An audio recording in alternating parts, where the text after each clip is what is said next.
So we are one game into our Europa Conference League campaign and we are not messing around. A 4-1 victory against Dnipro.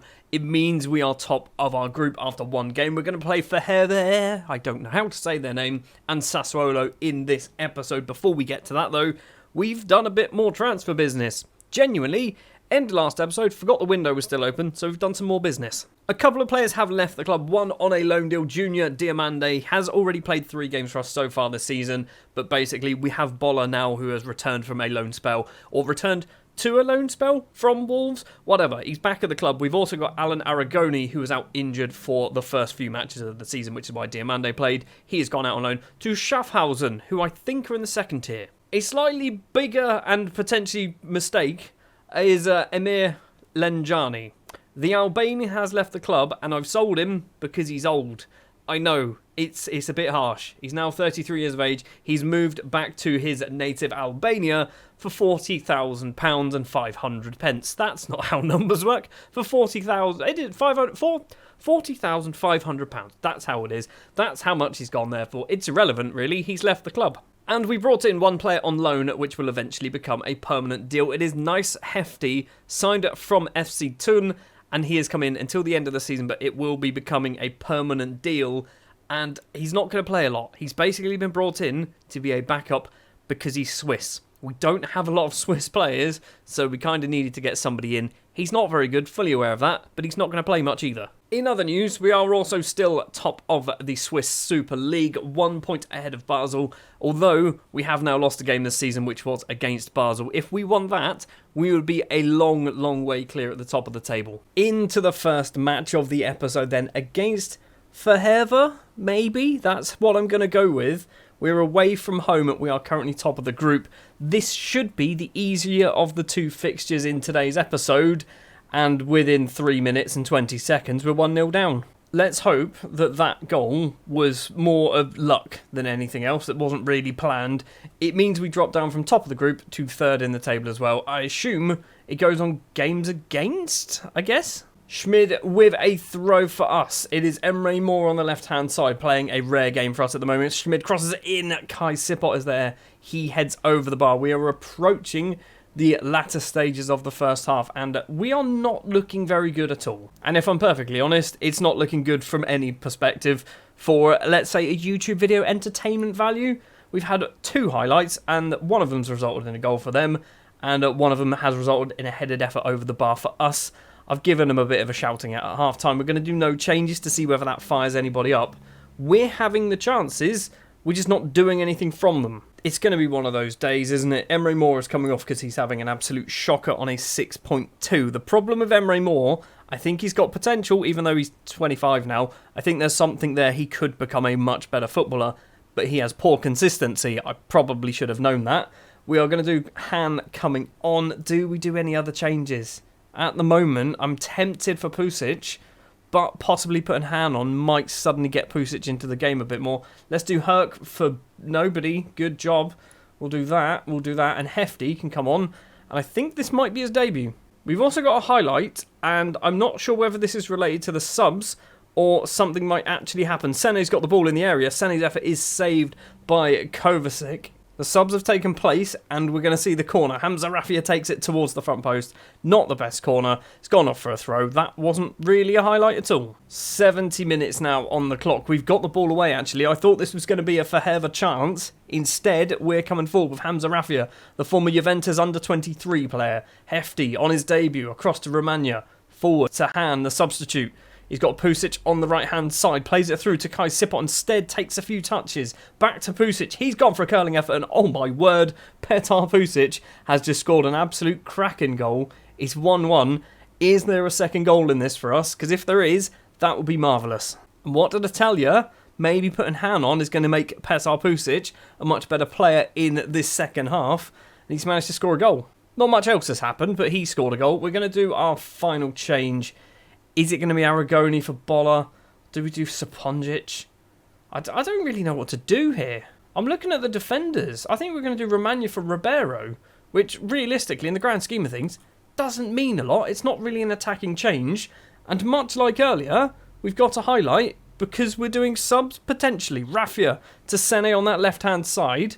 Tries to find someone in the middle, does find Han, takes a few touches, curling effort from Han, and it goes just over the bar. I thought that might have been a corner instead. It's a goal kick. And I'm not sure whether this is the same goal kick or a different one, but we're seeing a goal kick anyway.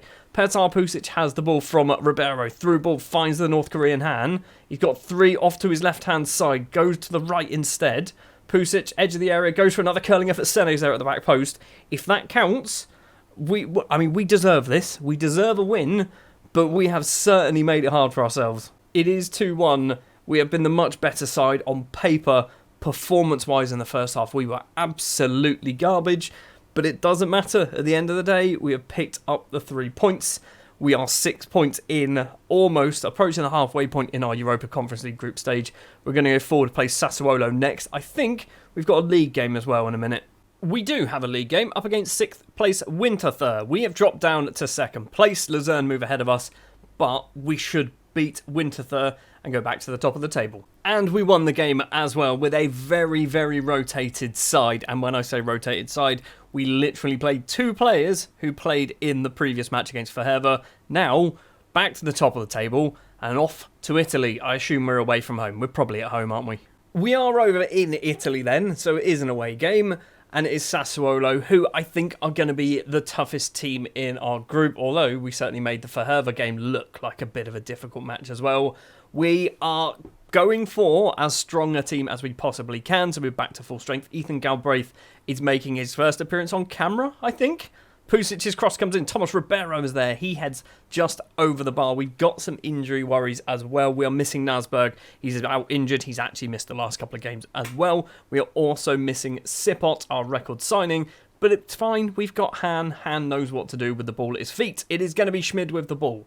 Forward to Herc. 28 and a bit minutes. Ethan Galbraith back to Gelmi. Ribeiro and Gelmi passing. Figueiredo now. Big lump upfield would be nice. Galbraith is being put under pressure from the Sassuolo strikers. Ribeiro to Herc. Backwards to Ethan Galbraith playing as the ball in the midfielder. Ribeiro again. I'm not sure what's happening from this highlight, because we are basically stuck in our own half. Schmid's just about going to keep that ball in play. Herc again. Sene's on the left. Schmid's there. What are we doing, guys? This is going to be just a long lump upfield eventually, or we're going to misplace a pass. There's the long lump upfield. Hands there. Chests it down. Takes it past the keeper. And that is superb defending from the Sassuolo defence. But we're going to score from the corner, right? We're just going to score from the corner. Hamza Raffia takes the corner, whips it in. Sene's there. And we do score from the corner. It is Hamza Raffia's assists. Mamadou Kale Sene with the goal. It is potentially going to be 3 from 3 in our Europa Conference League group. Not 100% certain, but I think that pretty much guarantees us qualifying for the next round. Mathematically, not so much, but realistically, we've got 9 points out of a possible 18.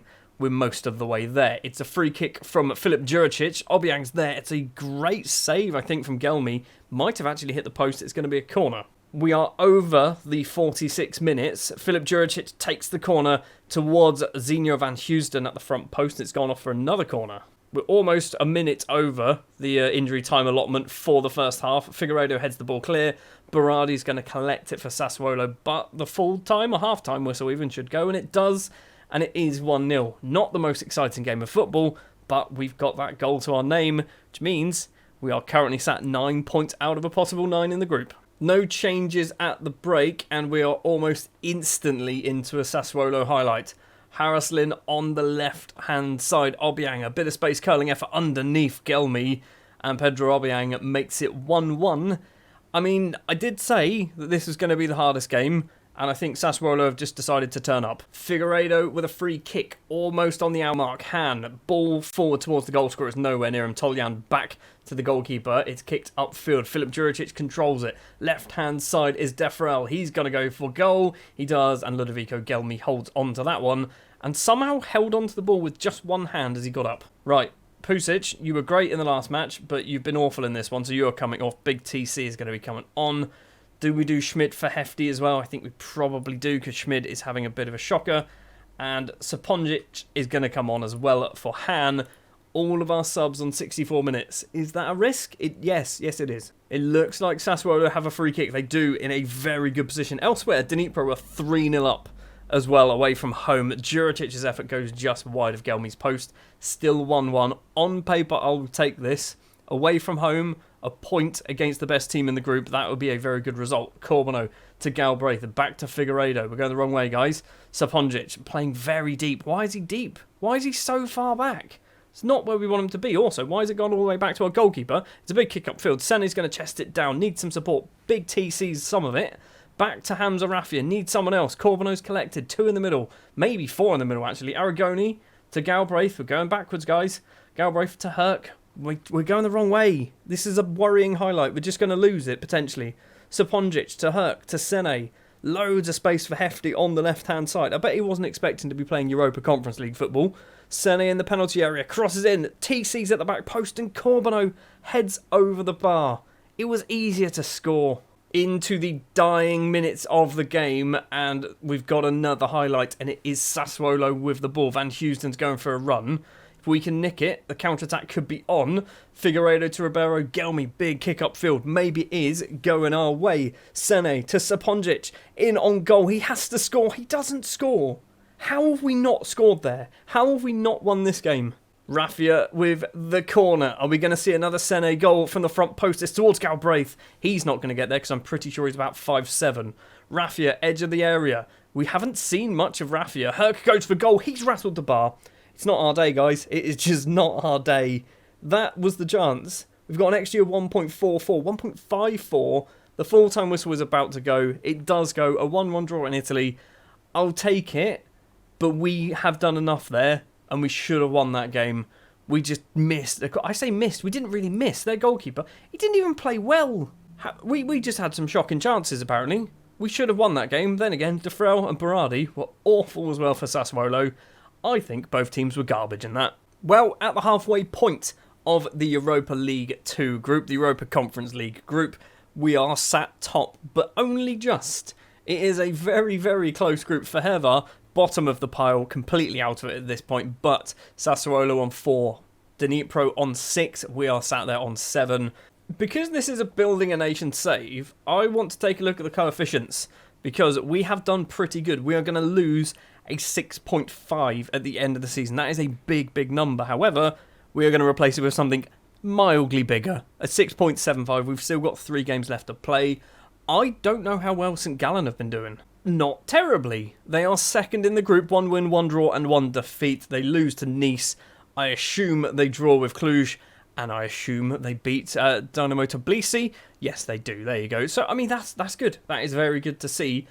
Do we have anyone actually in the Europa League proper as well? We do. Basel are bottom. They've got a win, though. They have a win to their name. Anyone else? Are Young Boys actually in the Champions League? No. Did Young Boys get knocked out? So looking at their fixtures, they did. They got knocked out of the Europa League 2 against Universitatea Craiova, who are Romanian. That's not ideal. They won some games on the way there. They got a draw. There was 2 wins there, a draw, a win, another win, and then a 3-1 defeat. It's a bit annoying, but we've still got 3 teams from Switzerland flying the flag in the European group stages. Next episode, we're going to go forward to probably Herva and Dnipro, I think. So that is what we're going to do. Thank you very much for watching this one. I feel like it was quite a short episode, and I apologise if you're expecting a long one, but I'm okay with it. If you did enjoy, do please remember to leave a like, subscribe to the channel if you are new, stick your comments down in the comments section below about how we probably should have beaten Sassuolo, and I will see you in episode 4. I think it's episode 4. Thanks for watching.